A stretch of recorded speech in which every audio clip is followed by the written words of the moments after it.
প্রথম যেদিন এসেছিলে ভবে, কেঁদেছিলে তুমি, হেসেছিলে সবে।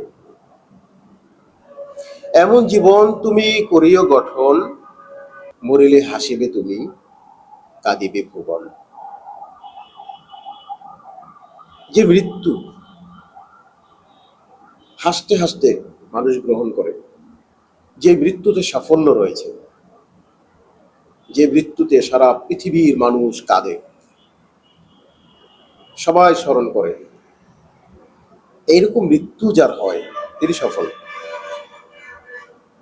একটা মানুষের মৃত্যুর মধ্য দিয়ে তার হয়তো জীবন অবসান হয়, কিন্তু মৃত্যু আলটিমেটলি ঘটে না। দেহের একটা অবসান হয়, কিন্তু মানুষের মৃত্যু দিয়ে তার জীবন অবসান হয় না, জীবনটা চলমান থাকে।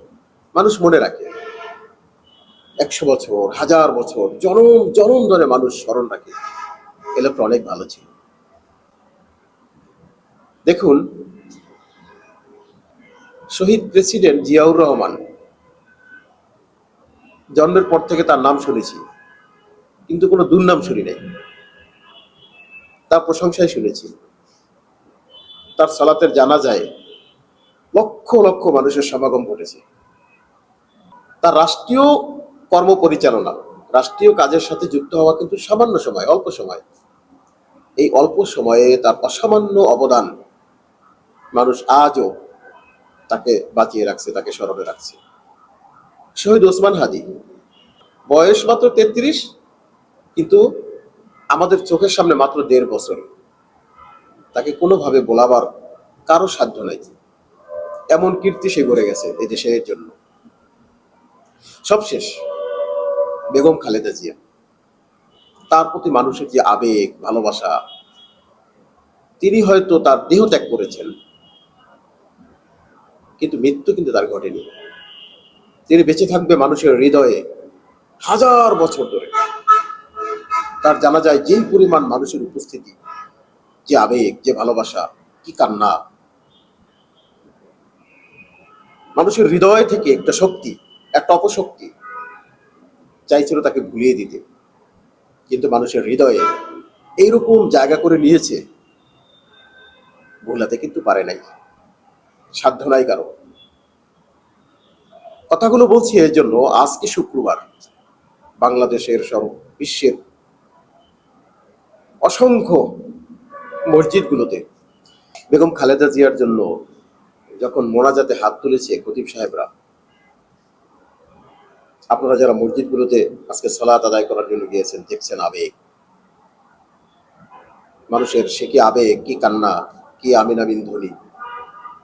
এটা শুধু মানুষের ভালোবাসার তিনি অর্জন করেছেন, মানুষের ভালোবাসাই এটা সম্ভব। এই ভালোবাসা আসলে জোর করে, ক্ষমতার বলে কখনো সম্ভব না।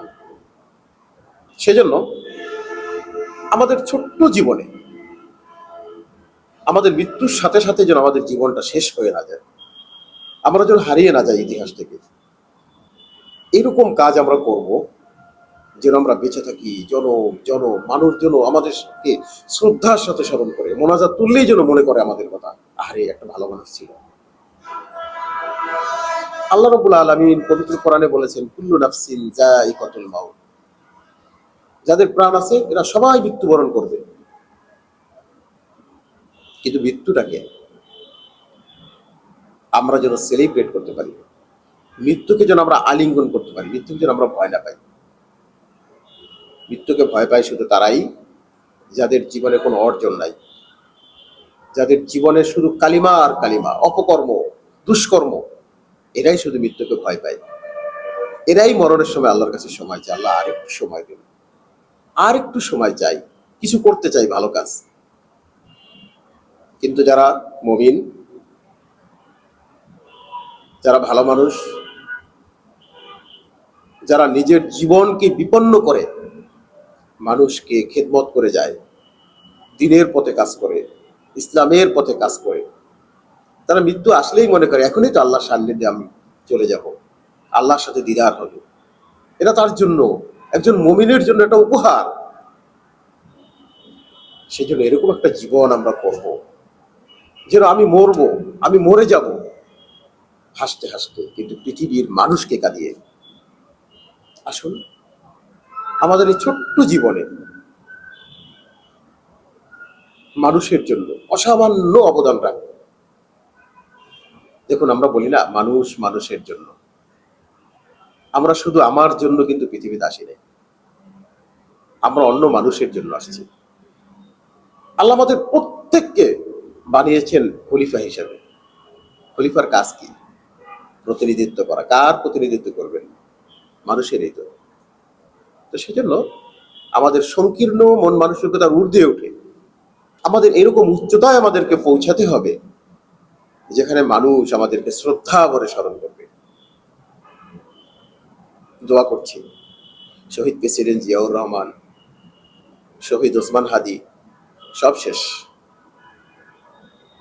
বেগম খালেদা জিয়ার জন্য প্রাণ ভরে দোয়া করছি, আল্লাহ যেন এদেরকে শাহাদাতের মর্যাদা দান করেন। যত দূর আমরা বুঝতে পারি, জানি, বেগম খালেদা জিয়াকে স্লো পয়জনিং করে তাকে এই মৃত্যুর দিকে ঠেলে দিয়েছে, যার জন্য আল্লাহ রব্বুল আলামিন তাকে শাহাদাতের মর্যাদাই দান করবেন। আমরা সেটাই প্রার্থনা করি। এই দেশের জন্য, ইসলামের জন্য যারা যেটুকু অবদান রাখছে, আল্লাহ তাদের প্রত্যেকের এই সুকর্মের জন্য, ভালো কর্মের জন্য আল্লাহ পুরস্কার দান করেন। প্রত্যেককে আল্লাহ জান্নাতবাসী করুন। আমিন।